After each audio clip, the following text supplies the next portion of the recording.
Welcome to the Brown County Hour. Coming to you from the legendary Hills of Brown, where the plum purple haze, the one nature herself drapes over the hills and hollers, inspires local characters, artists, and nature lovers. It's as though the hills themselves conspire to create a beauty and culture in the heart of Indiana. Sit for a spell and hear the music. tall tales, true stories, and current goings-on. Brought to you by folks who still know how to sit by a fire in winter And swim buck naked in summer.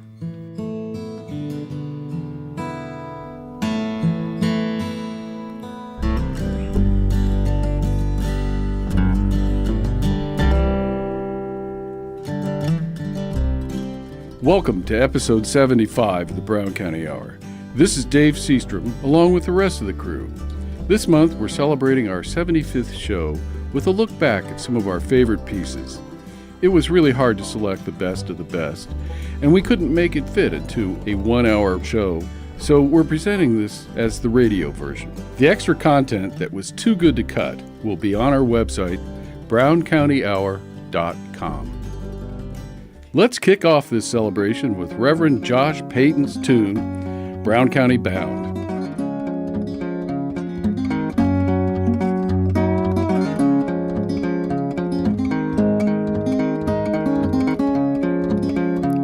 One day I'll be back around. Until then, I'm Brown County bound. One day I'll be back in town. Until then, I'm Brown County bound.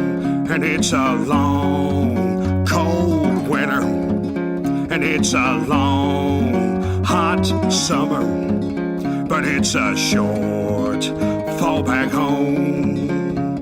One day I'll be back around. Until then, I'm Brown County bound. I'll be seeing you all around. Until then, I'm Brown County bound. And it's a long, cold winter. And it's a long, hot summer.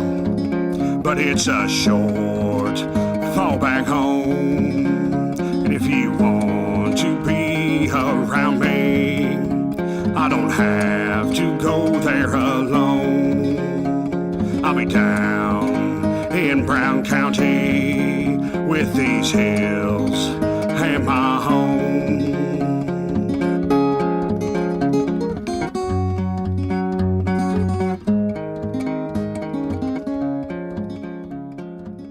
and in keeping with the season, we have Jim Eagleman and Geoff Keller talking about frogs from episode 61. Hello, once again, this is Jim Eagleman reporting for WFHB, the Brown County Hour, and this is our nature news segment for this time with our special guest, Geoff Keller. In addition to his CD of Brown County bird calls, Geoff has also developed a keen interest in frogs here locally and worldwide. Thanks for coming on to the show today, Geoff. Thank you, Jim. Tell us about your Brown County property. I understand you live on a ranch. I refer to it as a frog ranch. I bought the property about 10 years ago. It's a 5.5-acre parcel of land. It came with a 1.5-acre pond with bass and bluegill, and there were 3 species of frogs that bred on the property when I bought it. However, I put in and dug shallow, fish-free ephemeral ponds, and the amphibians love them. I now have 8 species of frogs and toads that breed on the property out of a possible 11 species that breed in Brown County. Well, with all the rain lately, let's talk a little bit about what folks are listening to, and they surely have noticed more frog calls, probably from roadside ditches as you're driving to work. And one call that is unmistakable is the chorus frog. What can you tell us about this unique That's one frog? of the first frogs that you will hear calling in early spring or late winter, and it is a species that frequents the floodplains, the lowlands. They call during the day. Both the fact that they're calling in huge numbers in the daytime and in a floodplain pretty much boils it down to chorus frogs. The call, if you can hear the individual calls, it will be reminiscent of raking your thumbnail across a comb. However, to appreciate that, you'd have to hear just maybe a half a dozen of these frogs going at once, and typically you hear hundreds of them, which is white noise, basically. Hence the term chorus. They're in a big group. They are indeed. Very appropriate. Another call that we hear down by our mailbox are the spring peepers. It's a big peep from a little frog. Absolutely. These little guys can be ear-shattering at close proximity. They generally are an upland species, and they prefer much more wooded sites than the chorus frogs that are more out in the open country in the fields and the ditches.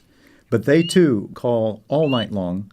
I should say they prefer to call in the night and not in the day. So just the very fact that they're calling at different times helps one differentiate the spring peepers from the chorus frogs. Besides, they do sound considerably different once you get a feel for that. And then we were talking earlier about this unique frog, the wood frog, and what can you say about it? Wood frogs are one of my favorite species in this county. They are truly a spectacle during breeding season, a sight to behold. They are uncommon. You have to know where to go to find them. But two of the best places to see them are in Brown County State Park. Hesitation Point Pond is probably ground zero for wood frog breeding activity in the entire county. You need to know when to go visit this particular site because the number of days where they breed is very brief. It may be over and done with in 36 to 48 hours. It is traditionally the last week or two of February when we get 3 consecutive days of 55 to 60 degree temperatures. That really brings out the wood frogs. And they congregate en masse to this pond. But what makes it so fascinating is the fact that the males outnumber the females by a whopping 10 to 1 or even 15 or 20 to 1. The females are much larger, and they need to be. There is a color difference. The females are bronzy colored, and the males are dark. So you can actually look out there and say, I see 5 females, but there are just dozens of males. And finally, we're experiencing this steady warm trend, and the trilling of the American toad is a call we're probably all familiar with, and I'm sure many people notice. And it's not a true frog, of course, but it is needing to return to the water, like all the frogs that you've mentioned. You are correct. The toads only return to water to breed. We have 2 species, American toads and Fowler's toads, but we only have about 3 of the species of frogs that stay near permanent water. Most of our frogs, like the toads, after the breeding is over, disseminate out into the hinterland. Wood frogs are one of them. Spring peepers leave the breeding sites. That is a difference. Mostly the difference is the dryness of the skin. The toads are so dry, and their back legs aren't well developed, and they just merely hop instead of leap. But they're very similar. Nice to have our local guest, Geoff Keller, with us today, learn all about the different kinds of frogs here in Brown County. This is Jim Eagleman reporting again for Nature News, WFHB, the Brown County Hour. Thanks for listening. Also from episode 61, we'll share a remembrance of Chris Curtin with his poem, Electile Dysfunction. I'm sad to report that our friend and longtime contributor Chris Curtin passed away a few weeks ago. This is heartbreaking news for all of us here at the Brown County Hour, and I'm sure for many of our listeners who enjoyed his poems and short stories. Our hearts go out to Chris's many friends and especially his family in this sad time. Chris looked at the world with a keen eye for observation and a wry sense of humor that left many of us laughing out loud. He had a way of taking the simplest topic and turning it into something profound. His smooth delivery mixed in with his clever voice inflections added a depth to his work that many of us only wish we could accomplish. We are fortunate to have several of Chris's poems in our archives, and it's our privilege to share one with you now. Thank you, Chris, for all your work. We'll never forget you. Here's a timely poem Chris recorded during the elections called Electile Dysfunction. This is Chris Curtin. With a presidential campaign looming formidably on the horizon like a mushroom cloud, many of us are understandably anxious and fearful that we may fall victim to the ultimate equipment failure, dreaded by men everywhere. Yes, I'm talking about ED, electile dysfunction, the complete inability to perform satisfactorily your duties as a citizen and consummate your obligations as a voter. Warning, if you're exposed to a politician for more than 4 hours, you should consult a physician immediately, preferably a specialist in plain English and a doctor of common sense. While I can't explain the physics of it in layman's terms, it has something to do with the gusts of hot air emanating from the political windbags, filling all the available oxygen with wild accusations, overblown rhetoric, and empty promises, coupled with the resulting drop in barometric pressure, which in turn causes whatever little cloud of integrity happens to be floating around in the air to be sucked out of the atmosphere and into another solar system, gone forever. This election campaign, we will enjoy the privilege of selecting from a dozen or so candidates from the two parties. Lobbyists are lined up with suitcases full of cash, private jets, and wild women with very low standards who are willing to spend their time listening to these gasbags prattle on, endlessly pontificating on every issue their speechwriters tell them they firmly believe in with every fiber of their being at this moment in time, until the speechwriters tell them they believe in something else with every fiber of their being. Eventually, the politician suffers from fiber overload. As a result, he cannot remember anything that he believes in. I myself am considering running for political office. All my life, I have heard that politicians are shiftless and lazy and never do any real work. I believe that this would suit me to a T, but I do have some questions. I am lazy, I won't argue with that. But I'm not sure about shiftlessness. What is shift? Is shift everywhere you look, or is it a rare quality possessed only by a few very special persons? Is there good shift and bad shift? Is one person's shift better than another's? What exactly is the meaning of shiftless? Is it to be lacking or totally out of shift? If so, then I'm afraid I wouldn't measure up. I'm most certainly not shiftless. Friends and family alike often tell me that I am completely full of shift. So I believe that it is best if I put my political career on hold until I am sure that I am made of the right stuff. The Hammer and the Hatchet perform their tune, Ferris Hill. Say, old Bill, heard you bought up Ferris Hill. Oh, I've seen those big machines coming around. Say, old Bill, you're still kicking back that swill. That's your son runs off way back up in the holler. I think you've lost your mind. Think you've lost your mind. Think you've lost your mind. Think you've lost your mind. I remember a time back before you came around, when that hill for me became hallowed ground. I hiked up to the top, day a good friend checked out. I fell apart up there, but I don't think you could give a damn about that. I swear I lost my mind. Swear I lost my mind. Swear I lost my mind. Swear I lost my mind. Now you're clearing off all the big timber. Our friend Geoff Tryon shares a story from episode 41 about stolen watermelons. Driving through Bean Blossom one summer day, I saw old Bud Smith sitting out there with his wagon full of watermelons and cantaloupes, so I stopped by and bought one.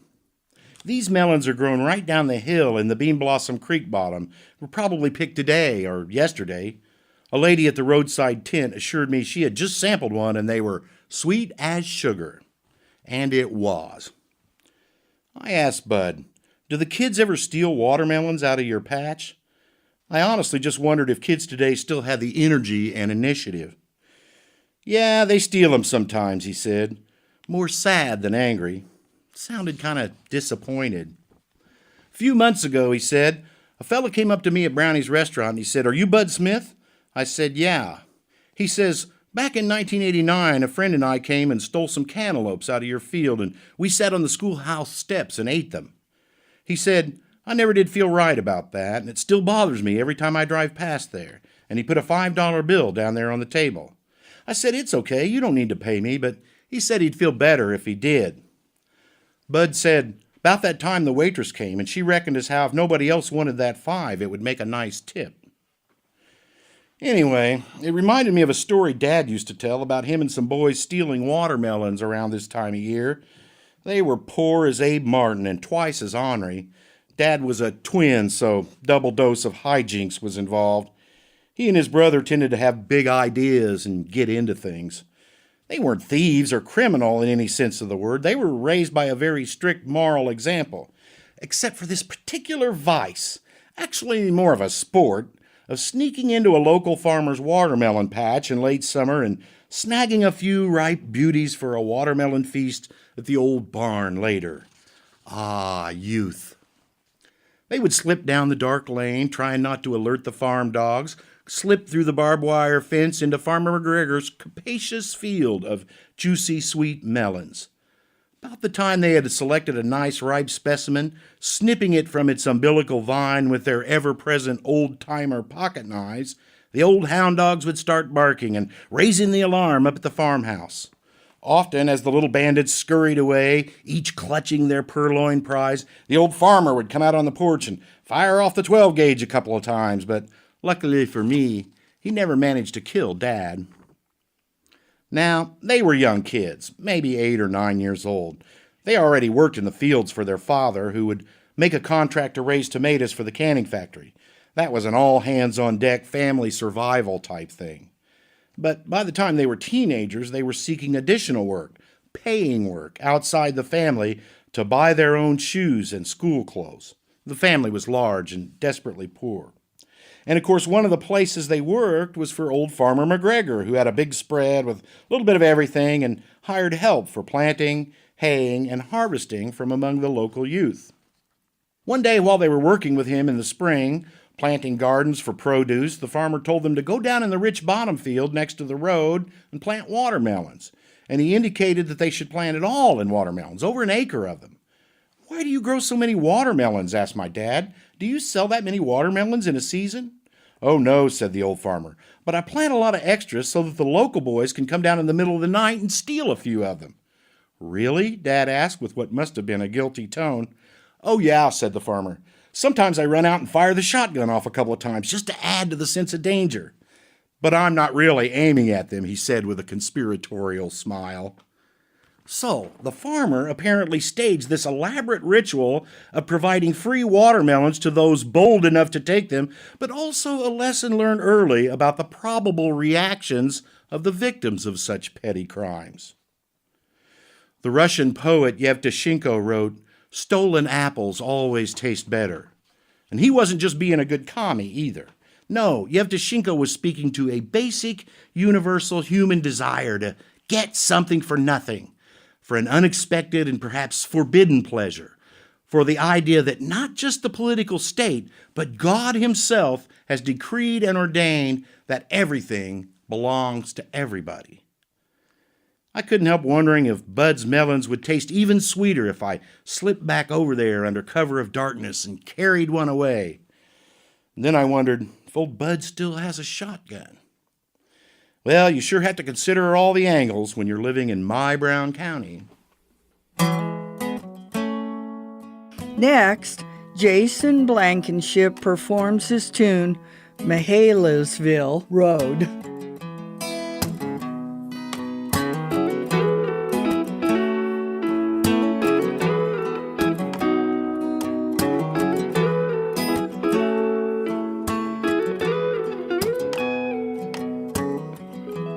Baby, I think we've been running too much lately. Let's pour us a drink and rest these weary bones. Maybe we've been mistaken, all this doing for living. But all can be forgiven if we find our way back home. And there's a spot under the shady tree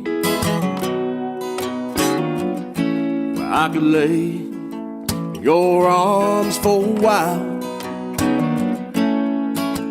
Bring it on back to me. Trade in some time for all those miles that we've known. Out on Mihalisville Road.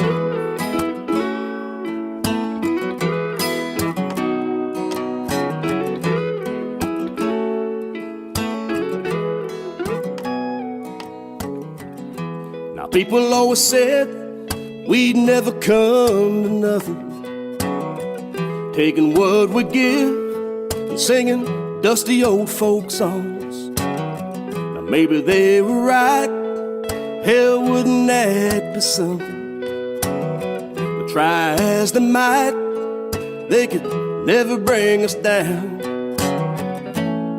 And there's a spot under the shady tree I could lay in your arms for a while. Bring it on back to me. Trade in some time for all those miles that we've known. Out on Mihalisville Road.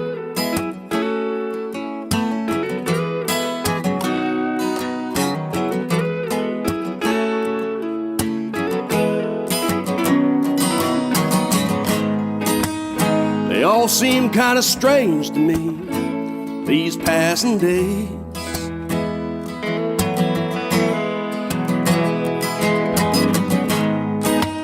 Nothing ever seems to change for me, but nothing ever stays the same.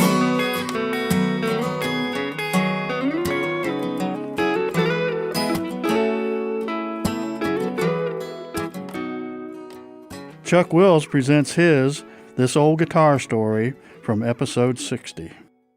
This is my 1963 Harmony Hollywood, and it looks like a lot of old guitars might. It's an acoustic instrument, but it has a little gold-colored pickup on it so that you can plug it into an amplifier. In many ways, it's just another faded old guitar with a worn and cracked sunburst finish. The white edge binding that was painted on at the factory is now worn down to bare wood from years of use.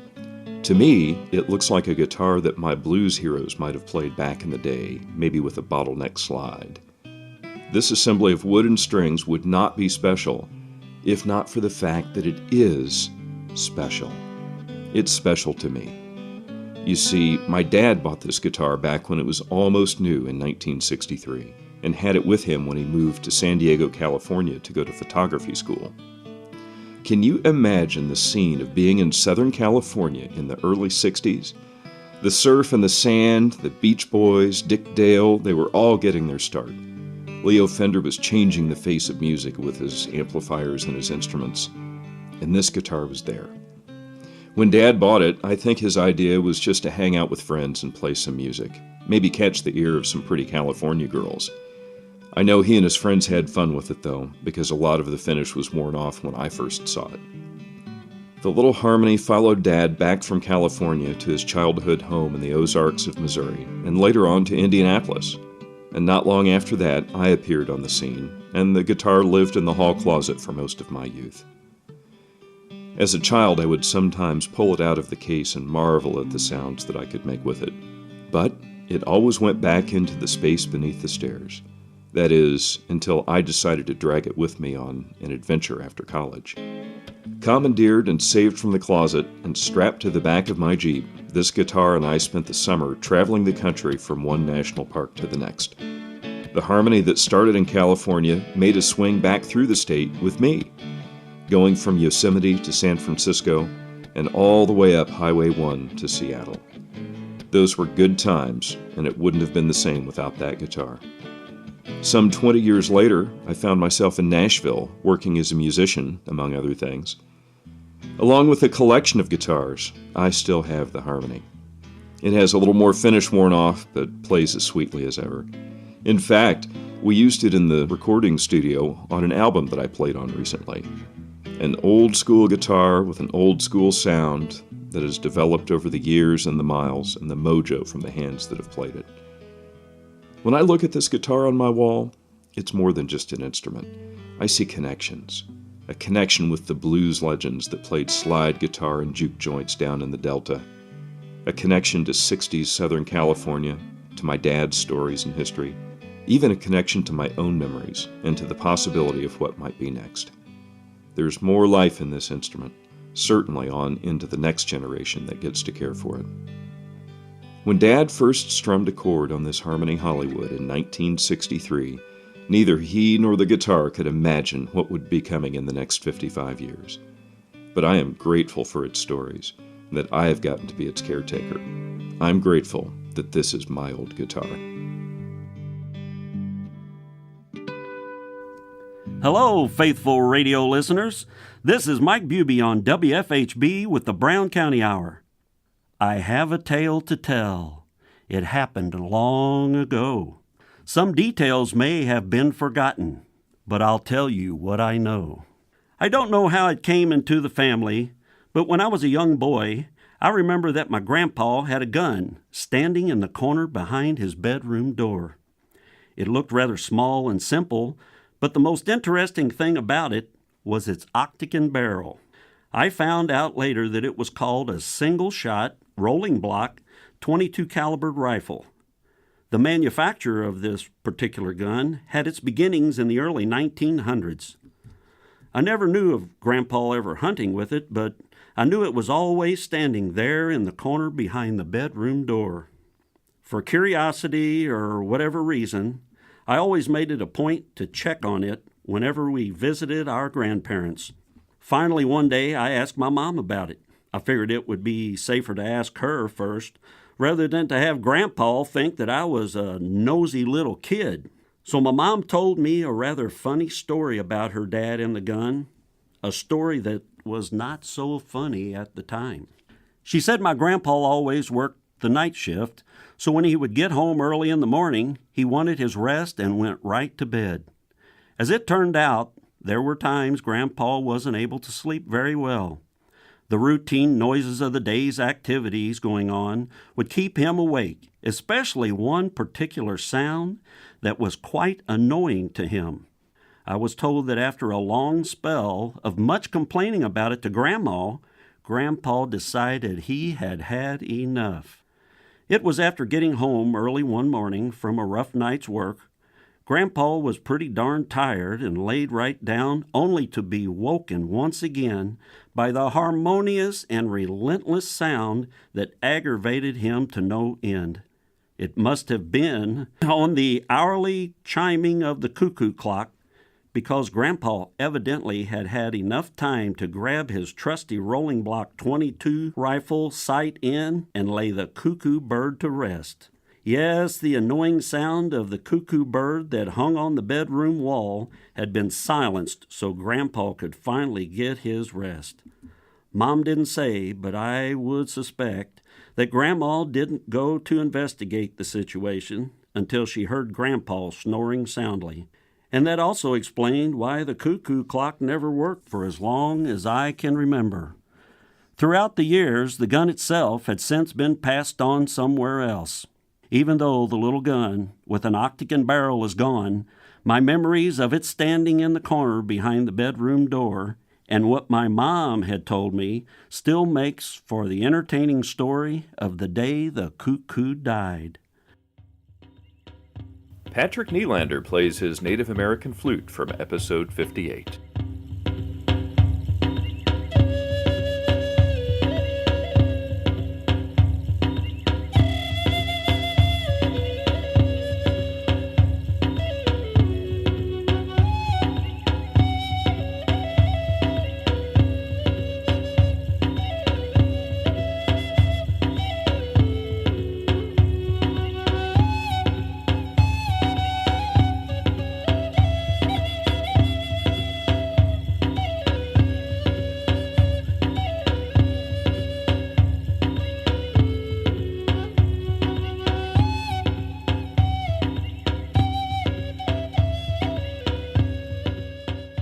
Now we pause for station identification. You are listening to the Brown County Hour on volunteer-powered community radio, WFHB, at 100.7 in Brown County, 91.3 and 98.1 in Bloomington, 106.3 in Ellettsville, and online at wfhb.org.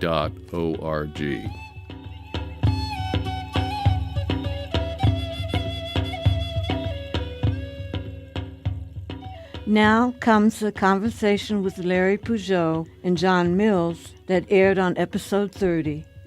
Let's talk about being potters in Brown County.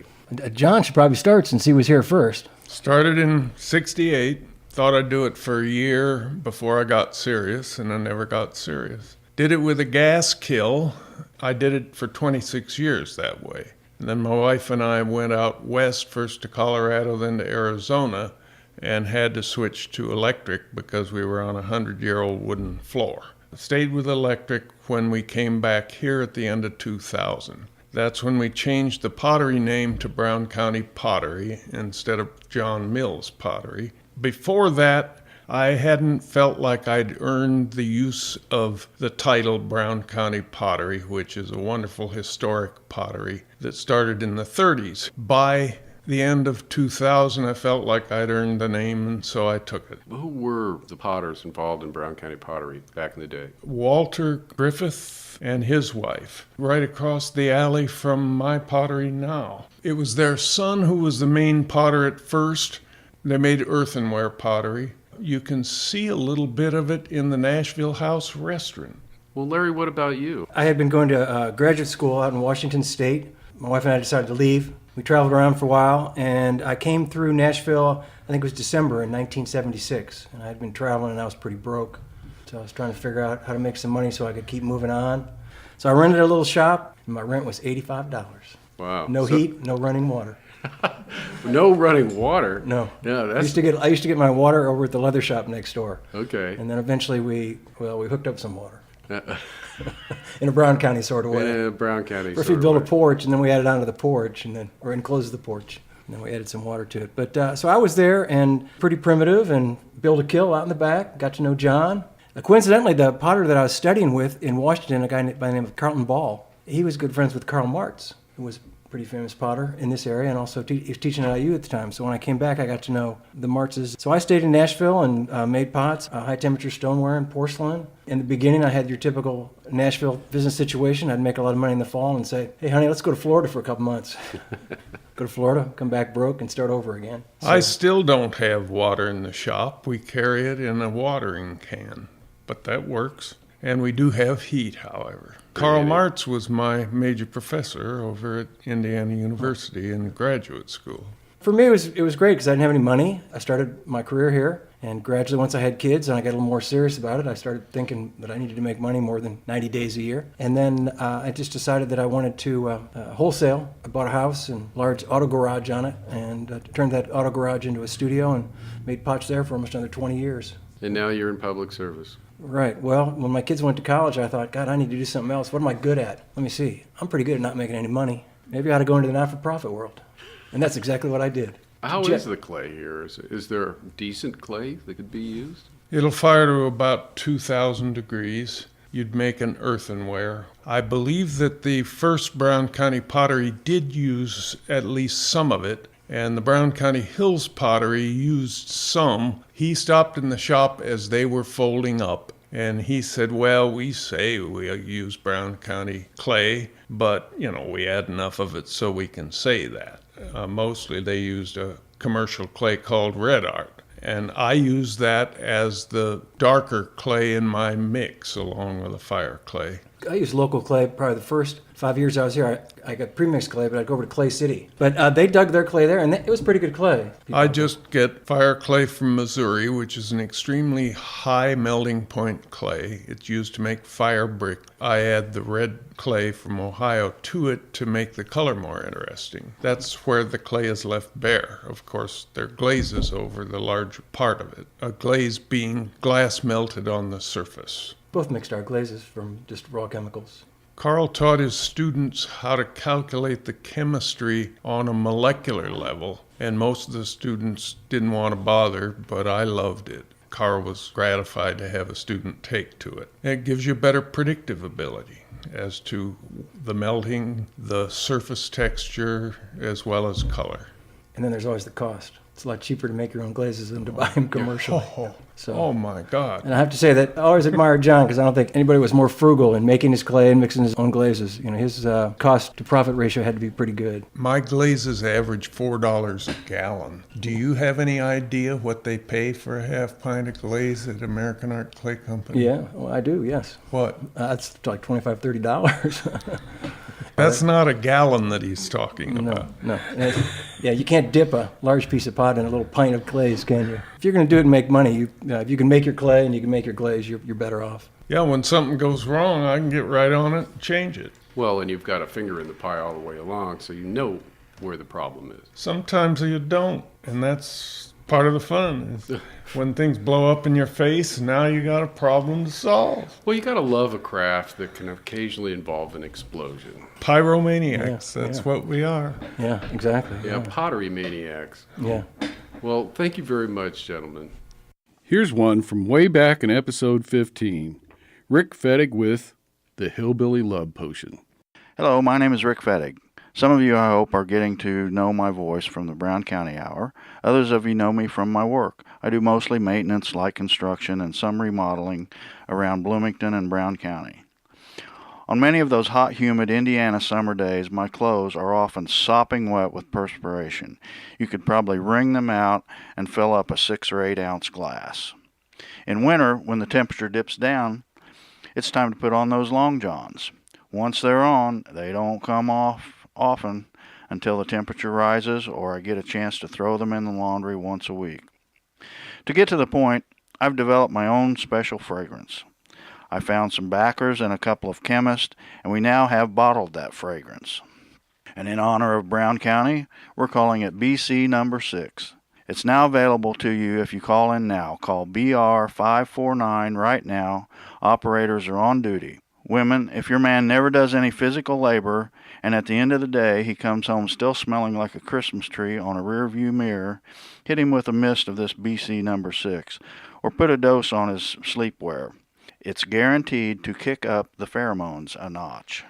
Men, if you know you haven't broke a sweat in months, and you'd like to add a little spice in your evenings at home with the one you love, a little dose of BC number 6 is guaranteed to boost her serotonin and dopamine. And she'll associate that pleasure and euphoria with you. It's a win-win. Operators are on duty. Call in now and save 25%. Call BR 549. And due to our current military involvements where couples and families have had to be separated for long periods of time, we have also developed BC number 9. If you call in now, we'll throw a sample bottle of BC number 9 with your order of BC number 6. BC number 9 is thicker and creamier than BC number 6. Just a little dab on the end of your finger and apply as desired as you recall that special seaman you've been missing or that airman, Marine Corps, or Army personnel who have been deployed for some time. Operators on duty, call in right now, BR 549, and order your bottle of BC number 6 and your free sample of BC number 9 and save 25%. Call now. Operators are on duty. BR 549. And Kerry Ray brings us a song. What did you do that for? When I met you in the springtime, I knew by summer I'd fall. By the time the snow was flying, I'd given you my all. For many seasons we were happy, as the crow's about to call. Then you started staying out late and never coming home at all. So I've been climbing the wall, I've been walking the floor, I've been banging on the window, I've been hanging on the door. You said you had to leave because you didn't love me anymore. Broke my tender little heart. What did you do that for? You're late, late, late. You're late, late, late. felt this way before, dear. I'll never feel it again. But it's hard to tell you losing when it seems you're bound to win. You acted so much like you loved me, I would have given you the part. But the curtain all but fell, dear, before the show could even start. So I've been climbing the wall, I've been walking the floor, I've been banging on the window, I've been hanging on the door. You said you had to leave because you didn't love me anymore. Broke my tender little heart. What did you do that for? You're late, late, late. You're late, late, Lord, late.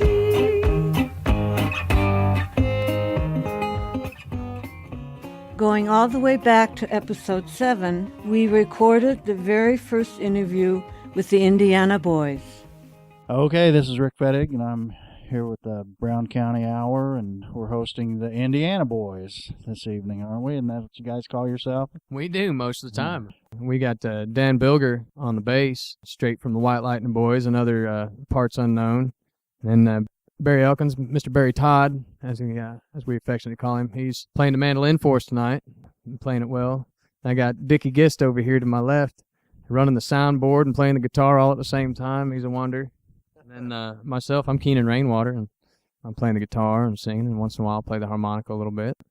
Okay, so are you from Brown County? Oh, I sure am, yeah. All Okay. 29 years. Yeah. How do you think living in Brown County has inspired your writing and your musical abilities? I think it's pretty broad. You know, it's not only inspired me to do music, it's surrounded me with people that do, you know. In Brown County, there's so much talent. There's so many people that play music. It's fairly easy to get hooked up in the culture of it and in that circle of folks. And there's such a good bunch of people. It's hard to get out of it once you're into it, you know, even if you should want to. I don't. But like we were talking earlier, there's a lot of intermixing among the groups. Right. You know, you just walk in and play, and then you go to somebody's house and play some more, or and there's what a a great campfire system. or something like that. And the generations before me to pass it down to us around a campfire and in a fella's garage. You know, we got a friend of ours that just had his 80th birthday, and he hosts us out there. And, you know, pass it down what he knows to us. Right, And is that's that the awesome. Thursday night It's the session? Thursday night jam. Uncle Odie's, Uncle Odie's, yeah. Yeah, that's great time. We'll share Dave Seastrom's interview with Bird Schneider from episode 16. Hello, this is Dave Seastrom, and it's my privilege to interview Bird Schneider, well-renowned mushroom hunter, banjo picker in the White Lightning Boys, and well-known carpenter in Brown County. Hey, Bird, how you doing? Good, how you? I'm doing good. So glad you could show up for this. Yeah, thanks for having me. So, I know that there's a lot of mystery involved in hunting mushrooms. And, you know, for those of us that go out for hours and hours and get very little compared to someone like you, who is a legend, is there any truth to the rumor that you harvested and sold many, many pounds of mushrooms last year? I sold 84 pounds. Oh, my God. And gave away maybe 30 or 40. Can I get on that list? Or Yeah, you can. 84 pounds? Yeah. Lord. Got any, like, insider tips for those of us that like to, you know, do a little better as we get out there? Or? Well, you know, early in the year, you want to start on the northeast facing hillsides, preferably hunting ash trees.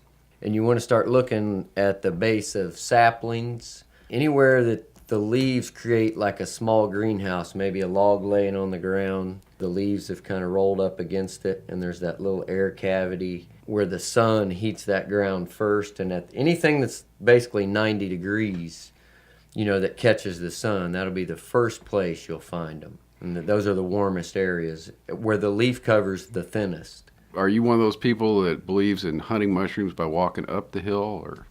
Yeah, especially the black mushrooms early in the year, for sure. An ash tree, a lot of times, its root will start surfacing if it puts up black mushrooms. I don't know for sure, but I believe in my experience that if a tree doesn't have shallow roots, it won't put up mushrooms. Of all of them, yellows are your favorite, or? Yeah, really, I don't eat them too much. So how many would you find if you did like to eat them? I don't know. Mercy. When you get ready to go out, do you have anything that you do? I mean, you have some like mental preparation to get those mushroom eyes on, or No, I've had the same reoccurring dream since I've been a kid. the mushroom dream? It's the same dream every year. I haven't had it yet this year. Once I have that dream, it's pretty much all I can think about. So you don't go out and sniff the air or kick around and see if the mayaples are up or anything. You wait for that dream. Well, no, I go out early. I've been out. I found some 3 weeks ago before that snow, but they were really small. I found them and left them for 7 weeks before they've matured. A lot of people say, well, they grow really fast. Well, there's legends that like in a day they'll pop out of the ground. But they're there.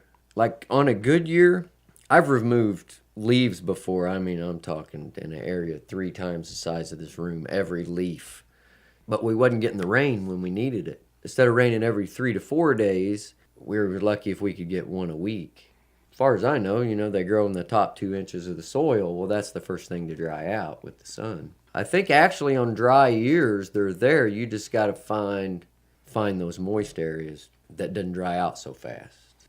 I know where a lot of places are that grow mushrooms, but it's just from covering as much ground as I can possibly cover. Usually I'll take off work for 3 weeks, and from the time it gets daylight till it gets dark, I'm mushroom hunting.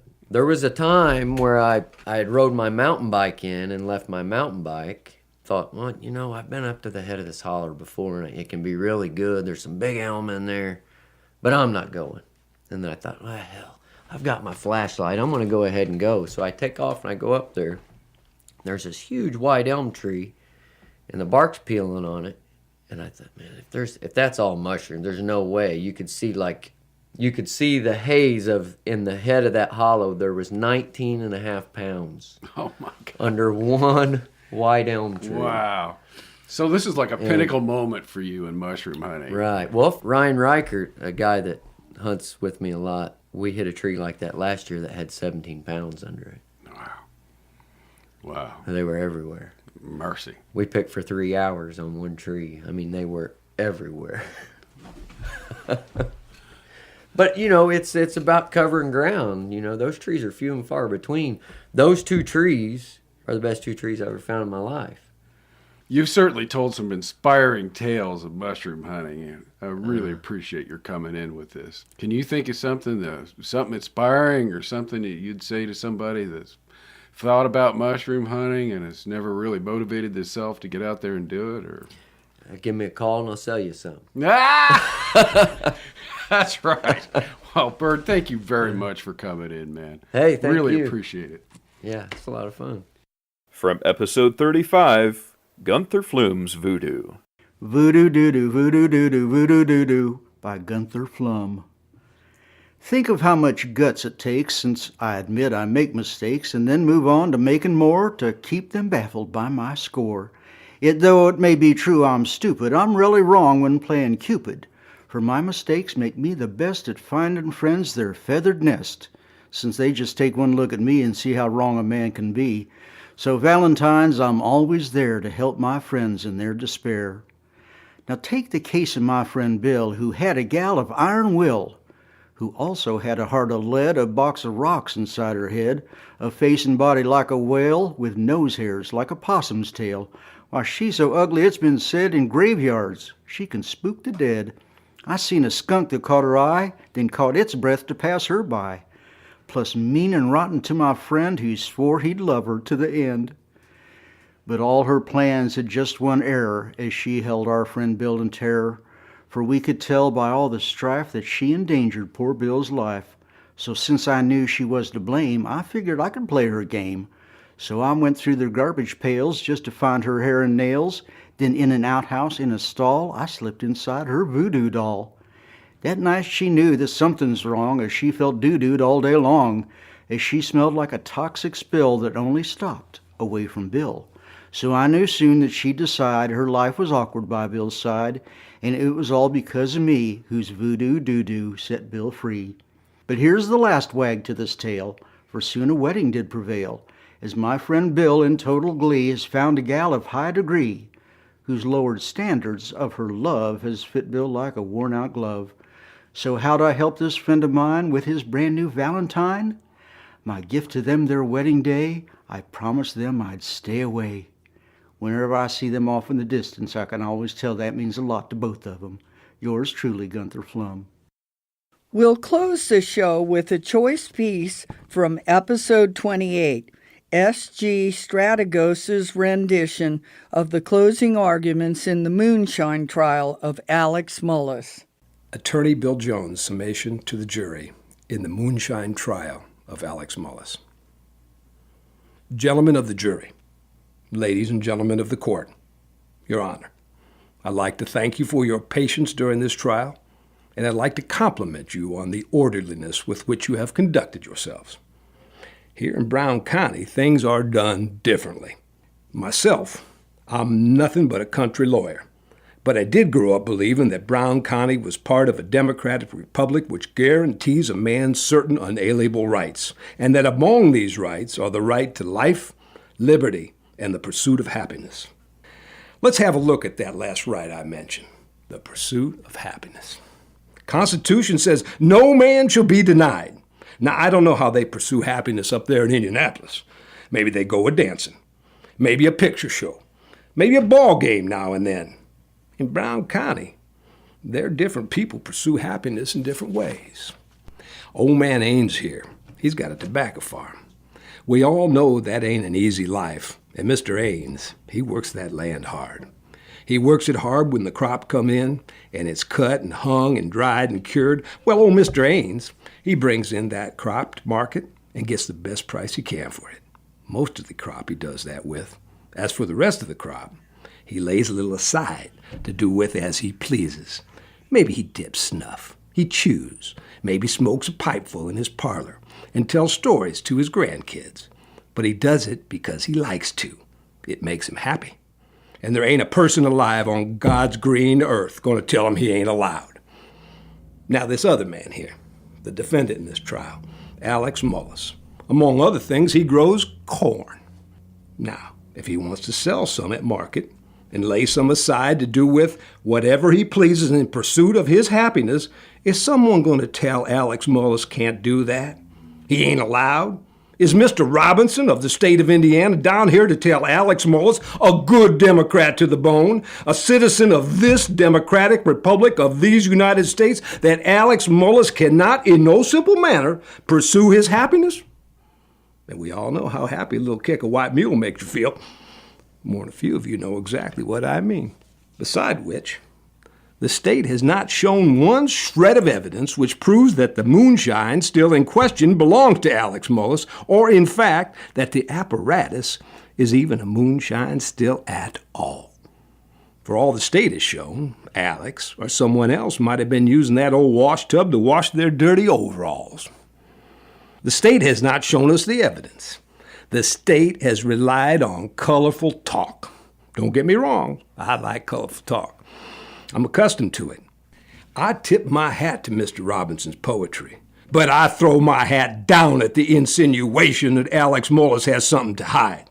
That, ladies and gentlemen, is the pot calling the kettle black. I suggest it is Mr. Robinson and the state of Indiana who are masquerading, pretended to prosecute Alex for a crime of owning and operating a moonshine still, when in fact, Alex's only crime is owning and operating a farm up on Weed Patch Hill, a farm that the state envisions as part of its new wildlife preserve, a piece of land owned and operated by Alex's family for generations, a piece of land Alex Mullis has raised hounds on and hunted on for his entire life. Good Lord, Alex has already sold the state one parcel of land, and now they want to push him off what's left of his family's heritage. What is the state after in all this? An official representative of the state's Eagles Lodge, headquartered in Indianapolis, has put forth the following campaign slogan, and I quote, "As the eagle soars to the highest point to build its nest, why not the Eagles Lodge make its home in the loftiest point in Indiana?" Richard Lieber, who has already claimed the state's land for 7 other state parks throughout Indiana, similarly has said the state should buy this entire county and set it aside for an oasis for future generations to visit and refresh themselves in the beauty of nature. It's clear what the state wants. It's clear what the Eagles Lodge wants. It's clear what Richard Lieber and the state parks want. The question is, what do you, the people of Brown County, want? Has anyone asked? Has anyone asked Jesse Mathis, Selmer Oliver, William Taylor, Jim Straw, Joe Roberts, old Mr. Harrison? The list goes on. Ames, Genelin, Hobbs, all old Brown County names, all sold their land. Anybody asked what they want? Has anybody asked Alex Mullis what he wants? Alex Mullis tends a farm. He cuts shingles. And more than that, he raises the finest hounds to be found in Brown County. Hell, they're probably the best damn hunting dogs in the whole damn state. But I ain't telling you boys in the jury anything. Many of you fellows been up there yourselves. Now, are you going to be the ones to tell Alex Mullis he can't go up there anymore? Maybe that's all Alex Mullis needs in this life to make him happy. To run hounds in the fox chase like he's always done. To nose down a scent way up high on Weed Patch Hill. To hear those hounds baying through the fog. To sip a drink of spring water when the chase runs ragged. To smooth the cockleburs out of that red fur when the race is done. Maybe that's all Alice wants to make him happy. You think about that. I know you'll do the right thing. It's time for the bonus segment of our Best Of show. These are the pieces that wouldn't fit into our on-air broadcast, but were just too good not to share. We start with Kerry Ray's For a Song About Crows from episode 60. I'm Kerry Ray with another installment of For a Song. I've found myself thinking and talking about crows a lot lately. Recently, at a fundraiser for the local Raptor Center, a crow named Alistair was one of the ambassadors in the room. We, of course, were amazed by the intelligence, even humor and attitude displayed by the bird, learning that crows are considered to rival primates in intelligence. We also learned how family-oriented they are, how they connect, help one another, and play together. All interesting information for certain. But there are other behaviors exhibited by crows that I'm even more enamored with. Firstly, crows are collectors. In the wild, they most often collect food. In urban areas and in captivity, they collect all sorts of things, often shiny things, and will even gift them to humans they like. They also store them in caches for a later date, perhaps when there's a shortage of food or, well, shiny things. I think the best of songwriters, writers in general really, are collectors, collecting experiences, ideas, and observations. Some apply directly to a particular or general narrative, and some, maybe the most important ones, simply broaden perspective and relative existence in a way that informs their process and deepens the well from which they draw. Now, our little dog is a collector of sorts as well. She's a schnauzer, with shaggy little legs and a beard that are magnets for leaves, sticks, ticks, and burrs. None of which we really care for her to drag into the house. The lesson here? Be careful what you collect. Judgments, opinions, prejudices, limiting conversations, and the like can be easy to attract and sometimes hard to let go of. Observations about these sorts of ideas are one thing, but allowing them to take root and become part of the filter with which you see the world is quite another. Part of a writer's charge is to get out of their own way as much as is possible. Crows are also storytellers. Studies have shown that they not only remember and discern, but also have the ability to relay that in real time to each other. Furthermore, they teach future generations to make it clear that certain things need to be taught. So they not only teach, but teach others to teach. Likewise, I think that the songs that come to a songwriter are meant to be shared, and shared again, and at best, may just model and encourage the idea of sharing between us in general. Now, wouldn't that be something? Finally, they understand the need for each other. They stick together in couples, families, and murders. Yes, that's right. A group of crows is called a murder. Cool, huh? They look out for each other, help each other, share stories, feed and teach each other. Sounds like a pretty good model for songwriters. Hell, sounds to me like a pretty good model for humans. So next time you have a minute, or even if you don't, look up. Around here, you're likely to see some crows. Then, take a deep breath, watch, learn, and for crying out loud, share. I'm Kerry Ray, calling to you from the hills of Brown County, wishing you Godspeed and hoping you'll join me next time on For a Song. Now a song from Lucky and the Kid, Brown County Vacation, from episode 40. Going to Brown County on vacation. You're gonna leave here on probation. Over cops and courts, the only game in town.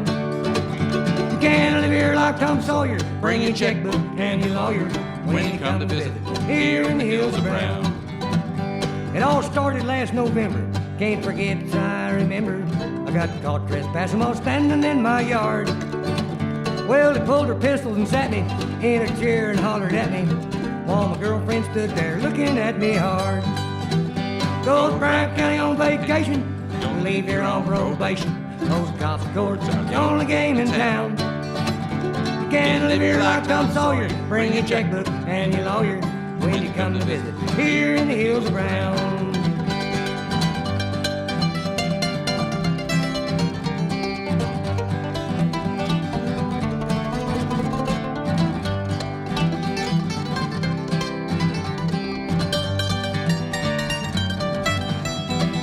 Well, off to jail they took me, where they commenced to book me.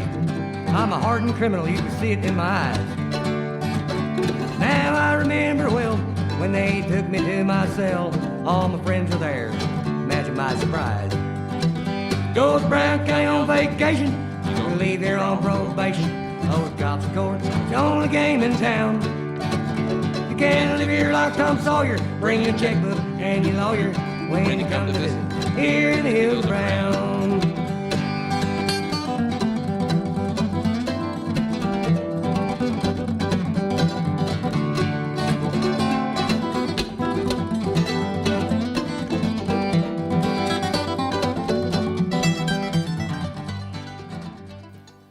Becky and Dave share a mouse story from episode 64. So we have something a little bit different. My wife, Becky Staff, is in, and she's going to relate a story that just happened to her a couple of days ago. One of the issues with living in the country is sometimes mice will find a great place to live that you don't want them, like your barbecue grill, or in our case, they occupied one of our cars. And Becky decided, without consulting me, that the best thing to do would be to get the decon out and poison the mice, which actually did kill the mice, but unfortunately they all died inside the heating and cooling system of the car. They were supposed to go to water, but they went to our cooling system. And then the smell of death was so overwhelming that we couldn't even drive the car, and we paid a fortune to have a mechanic take the dash apart, remove all of the dead mice, and then 3 different times, as I recall, they did some kind of ozone thing that left the car smelling somewhere between weird perfume and, well, the stink of a dead mouse. So with that on her mind, Becky was driving the new car the other day, and, well, Becky, why don't you pick up the story from there? Well, I just got back from lunch, and I grabbed my purse to go back into work, and lo and behold, this little mouse is sitting right under my purse. Scared the living daylights out of me. And I immediately called you. I remember. Freaking out, because what are we going to do? Because there's a mouse in the car. And you said, hi, hon. Right. You having a problem today? And I mentioned that we should trap the mice instead of trying to poison right. them, because we've already learned that lesson. And Right, but I had to take care of matters in my hands again. So I was searching on the internet that there's this little gizmo you could buy and attach to the battery and it'll make a noise, right? But it won't come in. Anti-mouse noise. Yeah, Right. it'll make a mouse buzz that mice don't like, but I won't get it for about 2 or 3 days. So I went to another website that said that essential oil of peppermint works because mice don't like the smell of mint, right? Well, that's right up my alley, except all my essential oils are at home. So I have to go back into town when I get off work and buy some peppermint oil, which I did. So I'm doused in the car, every piece of carpet with the peppermint oil. I'm doused in the engine, anything you could think of that might burn a peppermint smell. I'm doing this in the parking lot. And then I had another errand to run downtown. So on my way to downtown, I would rev the engine because that said the mice don't like vibration. So I'm like, going down the road, vroom, vroom, and I'm thinking any time now this mouse should be gone, right? And I hang a left, and my God, that little mouse runs out of the steering wheel, across my legs, back onto the passenger side seat. And I see my opportunity. There's a parking space right up ahead. So I'm in the middle lane. I got to get ahead of this lady on the right. We were at the stop sign, and she's on her cell phone, not paying any attention to the light. So I roll the window down, and I said, "Miss, as soon as the light turns green, I got to run out in front of you because I need that parking space because I got a mouse in my car, okay?" And she says, "Okay." And so the light turns green. I think almost anyone would agree with that. Yeah. Right? The light turns green. I'm just, and I leap out of the car. Now, mind you, I'm in my uniform. And I leap out of the car. Uniform, right. Yeah. The mouse is still sitting on the dash. And I fling open the passenger side door. And I was like, he's just like hanging out, right? So I'm like, I'll scoop this thing right out and throw him onto the sidewalk. And I did. I took my left hand and flung him out on the sidewalk. Great success. Lo and behold, there was 2 women walking down the sidewalk at the moment I tossed the mouse in front of them, and they went, "Oh, a mouse!" And we're all 3 watching the mouse run to this glass door. At the same second, it opens, and a guy walks out on his cell phone, clueless to what's going on. This is a restaurant right this there on the is a square. restaurant. And the door is starting to close, and it's almost closing. Oh, the mouse is in. Now, why I didn't leave, I don't know, because, it wouldn't be my problem, but it is kind of my fault that the mouse... Well, it was got... your mouse, after all. Well, it was a wild mouse. So I run into the restaurant, and I'm running behind the mouse, and the mouse goes in the corner, and he sees this straight shot down this nice, clean, new restaurant. He starts running straight for the kitchen. Of course. The second, there's a waitress right there at the door, and she immediately goes, "A mouse!" And then all the patrons sitting down turn and look, and I only had a few seconds to think. I grabbed the sugar bowl off the sideboard. I dumped their sugar packets out on their table, and I throw myself down on the ground right before the mouse has a chance to run into the kitchen. And I cup the bowl. I missed. And he runs down the sideboard down the other direction, back towards the door. And I run over to the other side with the cup, and I miss. And finally, the waitress says, "Why do you have a mouse?" And I said, "It's a wild mouse, and it was in my car." And she's like, "But why do you have a wild mouse in your car?" And I'm like, "It's a long story. I live way out in the woods. Here, help me. You get on the other end of the sideboard, and I'll get on this side, and we'll catch this mouse." Well, he found a little crust of a baguette underneath the sideboard, and he wouldn't get out. I had to get the waitress on the other side of the sideboard, and I said, "Scare him, and he'll come running this way." So she did, and he started running towards the door, and I missed him the first time. I chase him all the way out, and he's back into the breezeway. I have a chance I can cup the mouse again with my hand and fling him outside the door. And I did. Then the manager's right behind me. Both of us turn and look, and it's like, "Oh no, he's headed for my car!" Now you left the car door open, right? Yeah, because I was, and he's heading for my car. But I run to the car, and I jump in, and I, gun the gas.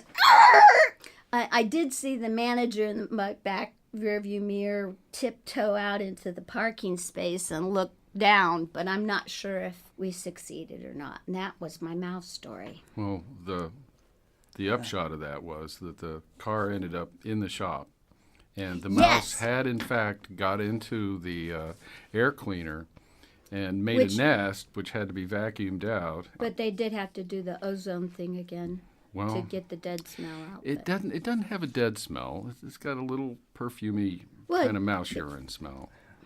Not anymore. It smells like peppermint.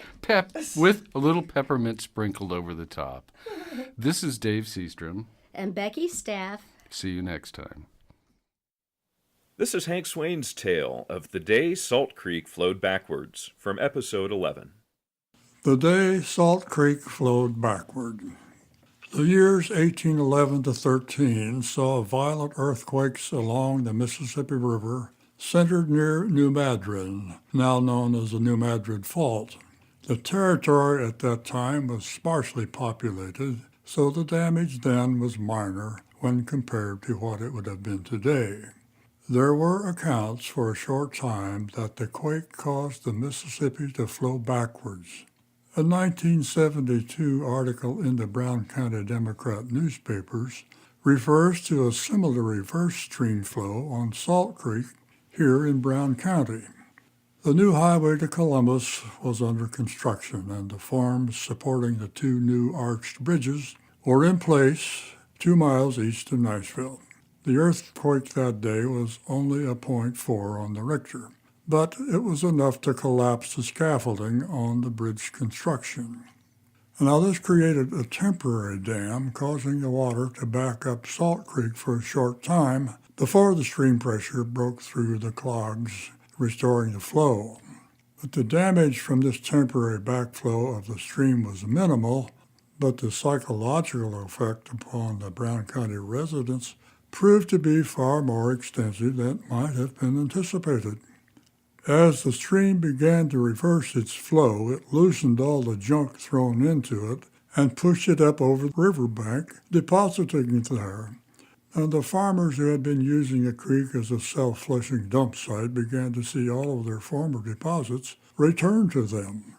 Farmer Tyson Milo, who had been one of the worst offenders because of his extensive acreage along the stream above the bridges, anything of heavy weight that he had discarded into the stream began to surface back on his fields along the riverbank. It began to look like a salvage yard. There was his 1960 Chevy pickup truck, 2 old water heaters, a big tractor tire, old corn planter, even a 1930 Fordson tractor, and the old kitchen wood stove range, metal hog feeders, an old cultipacker, smooth field, no longer used by any farmer, horse-drawn field mower, threshing machine that was used to harvest the oats and wheat, and almost any horse-drawn machinery that was made extinct by tractor-driven tools. Well, the Brown County Democrat newspaper took pictures of the sorry mess, and the whole county began to reassess its relationship with its streams. A community conscience seemed to surface, and with it a belief that the county was experiencing a kind of a retribution for having used Salt Creek in such an abusive manner. Community leaders felt pressure to take action and to make amends.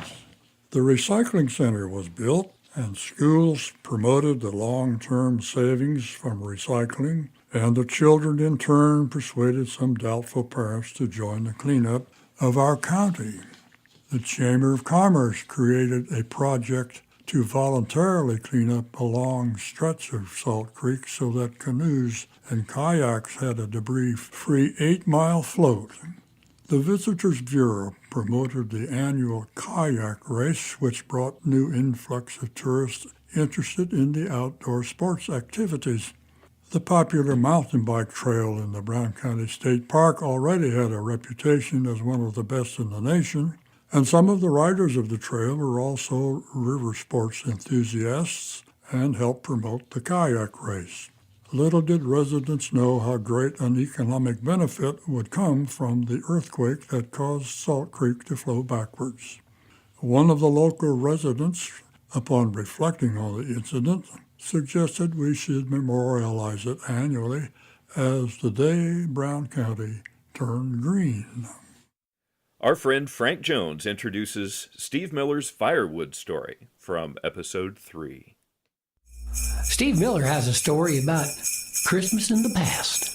Back in the 70s, I was full of Christmas spirit and young, and I got a phone call from a friend of mine that said that they'd gotten a phone call from some people down near Mount Nebo at a church, and Wesley and Bessie Carmichael, they were approaching 90 years old, but lived down there by themselves without electricity and with their animals, and just people that the church kind of had taken care of a little bit. And the story was, which really intrigued me, that a neighbor had seen the bluish kind of smoky color of their chimney smoke as it came out of their chimney, and knew that Wes and Bess were down to their, what he called the wet pile, the bottom of their pile of wood where it was getting damp and it gave off a blue smoke. And I thought, wow, that these people would take care of each other and keep an eye on each other even from a distance, watching the color of their smoke. Got my little red pickup truck and got a friend, and we got our home light chainsaws and headed down Mount Nebo Road. It was a Sunday afternoon, and I think there was 12 or 15 inches of new snow, and it was still coming down. And I kept thinking, well, I wonder if we're going to get out of there. But as we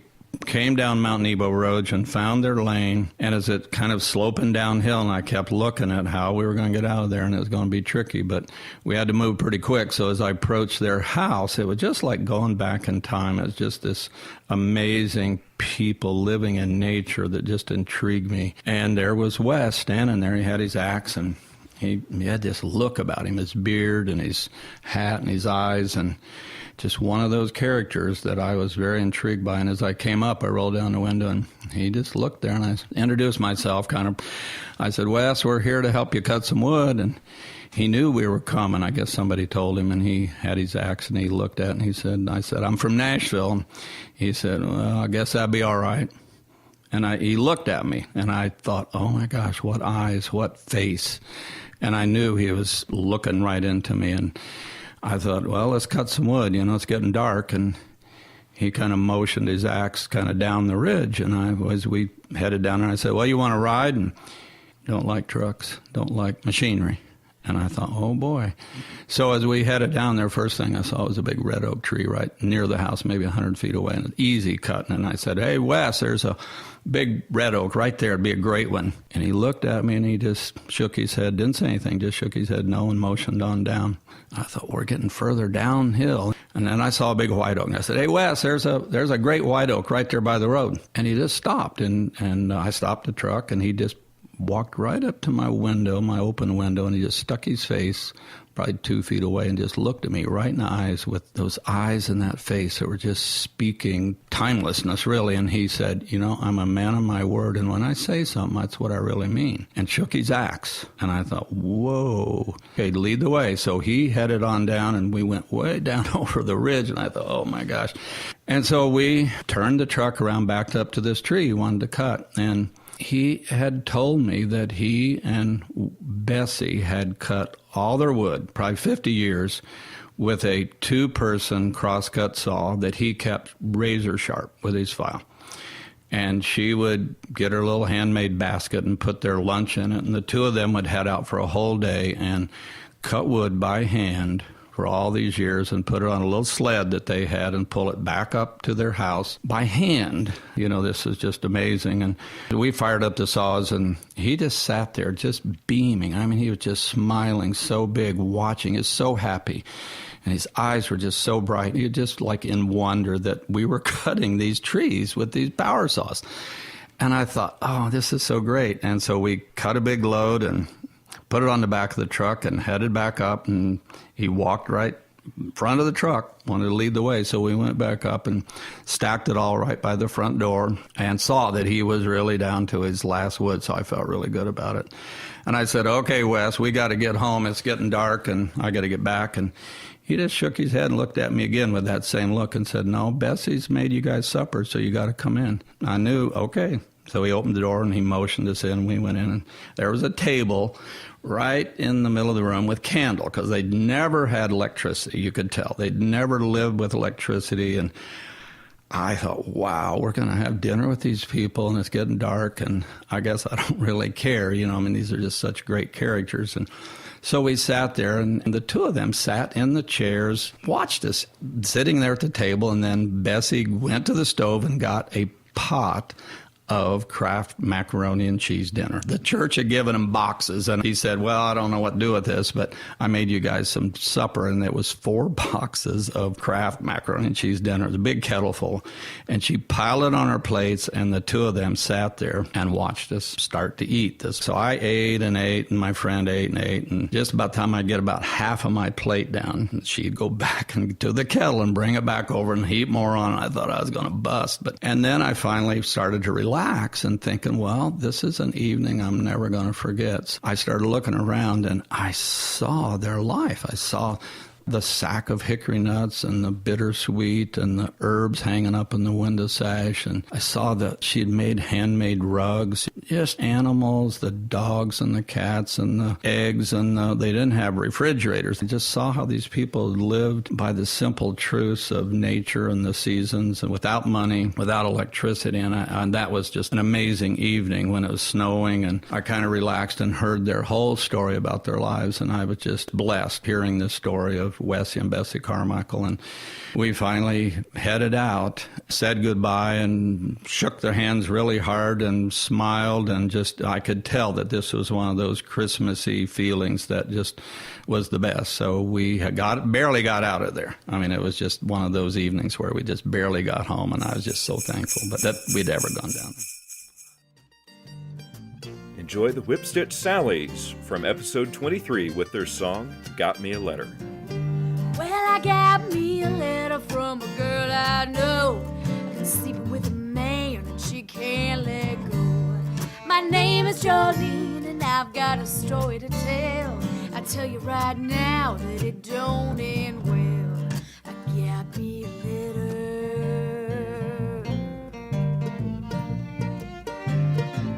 Well, I got me a letter.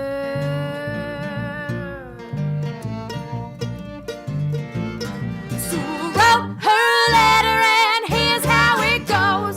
Doing you wrong ain't done me well. Man after man, the same old story to tell. Take it from me, don't wait around. What good is a man puts a good woman down?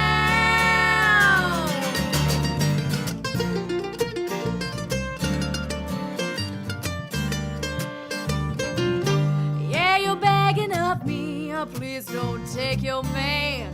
I tell you right now, he ain't worth a damn. He's cool, he's cute, he says that he'll be true. But what you don't know is he cheats on me too. I got me a letter.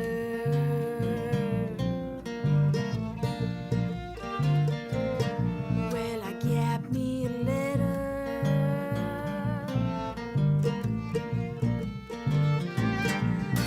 Wrote her letter, and here's how it goes.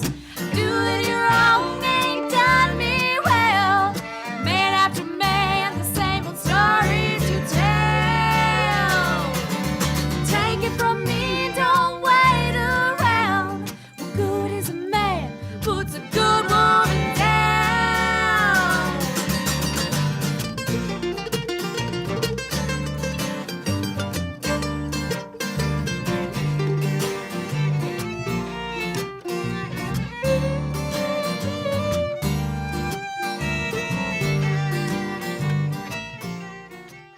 Rachel Perry has the story of Grandma Barnes' turkey from episode 35. A lot of artists discovered Brown County's paintability and flocked to the area in 1906. Around that time, an artist couple from Wisconsin showed up at the Pittman Inn in Nashville to spend the summer painting. Most days, the husband, Adolph Schultz, tramped along cow paths and set up his easel to capture picturesque scenes. But his wife Ada had other ideas. Noticing apple-cheeked children wading in creeks and sitting on fence rails, she befriended them, filling blank canvases with their sunlit world.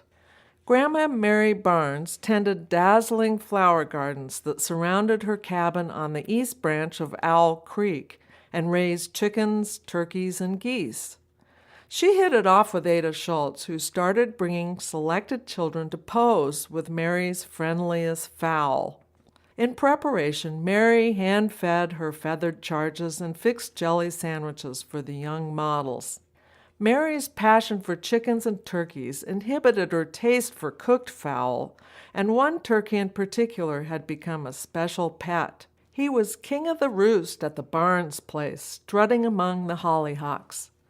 Mary fed her pet turkey salty meat grease to add luster to his feathers, and often coaxed him into the house, a habit loudly protested by her husband, Washington.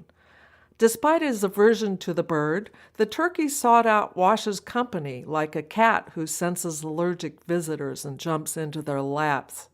Well, Mary wasn't immune to a feeling of envy for the immortality conferred upon her subjects of Ada's paintings, and one day suggested that her artist friend might paint a portrait of herself along with her favorite turkey.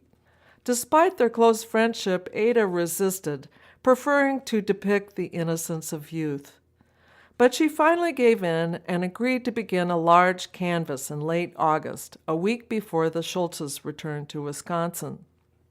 While Mary scurried around hoeing, weeding, and carrying water, selling eggs and baby chicks, and scrubbing other people's clothes, her husband, Wash, moseyed about the place. Often sleeping till almost noon, he would then split a few chunks of wood and occasionally make brooms to sell in Nashville. He was known as a slacker among Mary's friends, but his buddies at the Liars' Bench in town knew his true reason for sleeping late. In a hollow 2 ridges north of Owl Creek, Wash spent long nights tending his fermenting corn mash. One sticky evening in late August, when the insect symphony was loud enough to override porch banjo pickin', Wash started out toward his special project, and Mary's pet turkey began to follow. Thinking that the turkey would make an ideal guinea pig for his latest batch of moonshine, Wash didn't discourage the bird. They arrived at a small clearing where a few logs served as benches, and the fire pit, coil, and moonshine still were carefully concealed under shrubbery.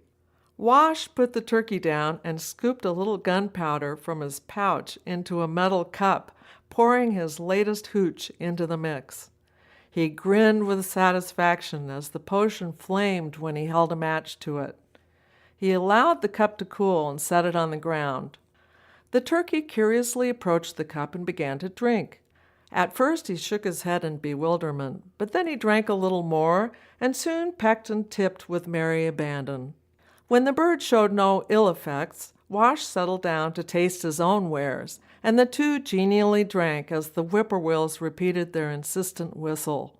After a while, Wash became aware of distant thunder and rustling in the treetops. Then the black night stuttered with freeze-framed lightning, and he heard the wall of rushing rain before heavy drops thumped his brimmed felt hat. He looked through bleary eyes for the turkey, finally spying him at the clearing edge, wobbling in and out of the bushes, murmuring to himself. The torrential rain fell in sheets, instantly drenching Wash's overalls and filling his boots. Barely able to make out the turkey's shape, he watched in wonder as the turkey gazed up into the sky, beak open. Unable to swallow fast enough to drink the downpour, in a few moments the bird fell over, drowned in the surge.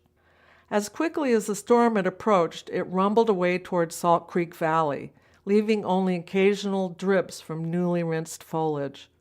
Wash nudged the dead turkey with his foot, then picked it up to stagger home through muddy rivulets. The tempest in the forest was nothing compared to the storm Wash Barnes endured when Mary spied him stomping onto the cabin porch, dangling the lifeless bird. She cursed her husband and all of his relatives, never to speak to him again. And that's when she drew a line to establish her half of the cabin where he could never again set foot. When Washington Barnes died in his sleep in 1929, The sheriff and coroner had to hoist his body through the bedroom window to comply with Mary's territorial restriction. Grandma Barnes eventually trained another turkey to pose with her for Ada Schultz, but the painting took many years to complete. Titled Companions, the canvas enhanced exhibitions at the Chicago Galleries Association as well as the Milwaukee Journal Gallery of Wisconsin Art in 1928. And we close this Best Of show with Vera's interview with John Piney, local totem pole carver, from episode 8. This is Vera Grubbs with the Brown County Hour and WFHB. I'm talking today to John Penny, a very special artist. Hello, John. How are you today? I'm just fine, Vera. How are you? You are a totem pole carver. Do I have that correct? That's correct. I've carved totem poles for, believe it or not, over 50 years.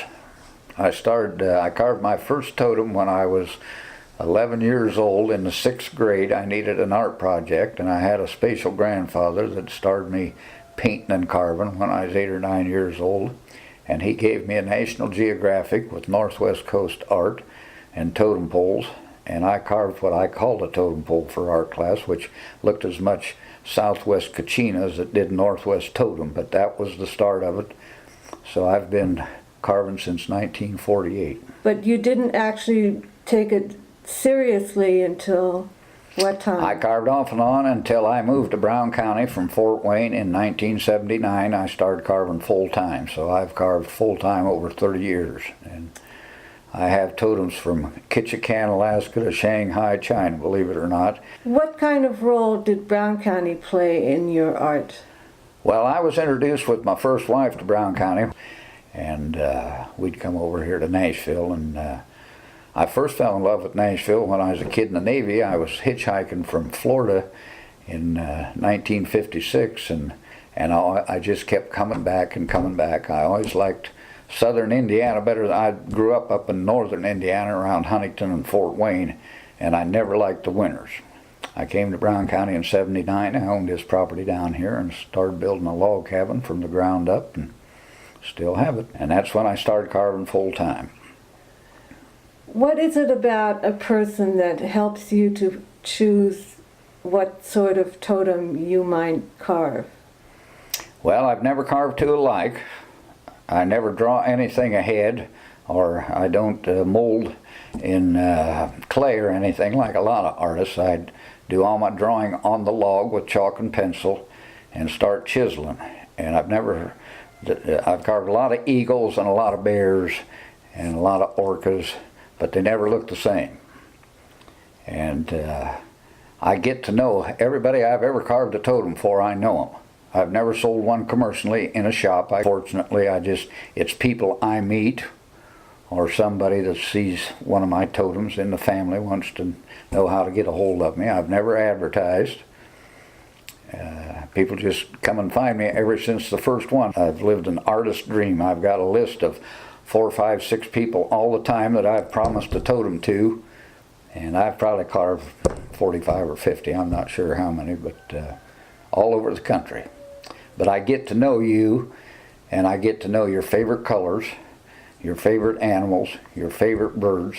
We figure out who are your spirit helpers and your spirit allies, which that's part of what Northwest Coast art and the totems are all about. Those tribes of people up there didn't have a written language, so they carved everything. So a totem tells history about the family and the tribe and rights and privileges, and there's a number of different kind of totems carved for different reasons. How long might it take you to complete one? A big 20-footer that's out in front of an estate on Lake Washington, and I spent over 1,200 hours I kept track of. I do it all with hand tools. I don't use power tools. I learned with hand tools way back when to carve, and I put 33 coats of polychrome finish on all of them with clear lacquer between coats, so that takes quite a bit of time. And each one of them is different. So you credit your grandfather for your gift? He started me. He got me started. He He carved and made little animals of all kinds and painted them. And when I was a kid in the 40s during World War II, I spent a lot of time with him on the farm close to Huntington. And he always called me Outlaw. Never called me John. And I called him D.A. His name was Dallas Anthony, and he's the one he was Shawnee. And nothing outside of wood? No, I've never carved stone. Mm-hmm. I have a set of stone carving tools I bought one time, but I never got into it. I used to paint a lot with oils, old people and Indians, portraits and character studies and things like that. I'm strictly self-taught. Other than after high school, I've never had a formal education, but I've got a big library I'm proud of, and read and study a lot and pester a lot of other artists over the years. And I'm a totem carver in Indiana, which is a little bit strange and rare. Out there, they know me. I've got a lot of good friends, some of the old families out in British Columbia and around Seattle and Vancouver Island. And to know that we have you here in Brown County, it's a wonderful thing. Well, it's absolutely the ideal artist community in this area. You can't beat Nashville and Brown County and Bloomington and that area. This whole area down here is, people are educated in art with the university and all, and people appreciate it, and you can't beat the living in these hills back in the woods. And I thank you.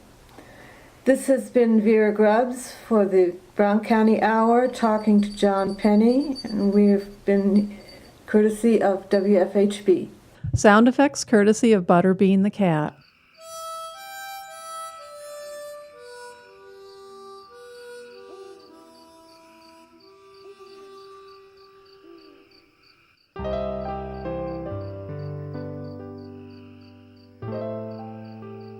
Thanks for tuning in to episode 75 of the Brown County Hour, recorded in our studio at the History Center here in downtown Nashville, and brought to you the first Sunday of every month at 9 a.m.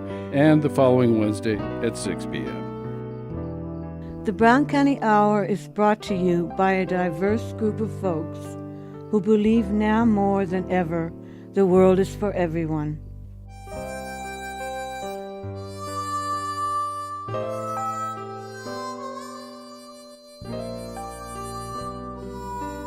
This show was produced by Chuck Wills, Pam Rader, Rick Fettig, Vera Grubbs, Kerry Ray, and Dave Seastrom.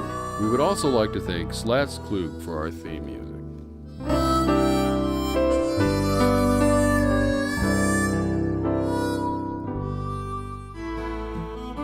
You have been listening to the Brown County Hour, coming to you from deep in the woods of Brown County, Indiana.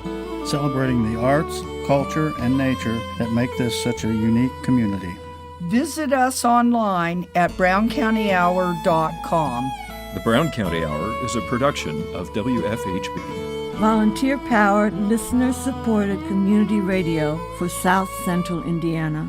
Take me back to my old Brown County home.